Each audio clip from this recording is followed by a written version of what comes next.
select the cloth, then solid color, adjust the color, choose multiply,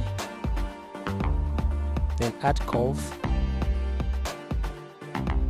group them together and drag the mask to the group, then double click on the curve to choose curve again, adjust it, blending option,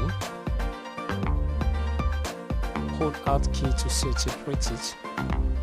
So to adjust, add a new curve again, adjust it,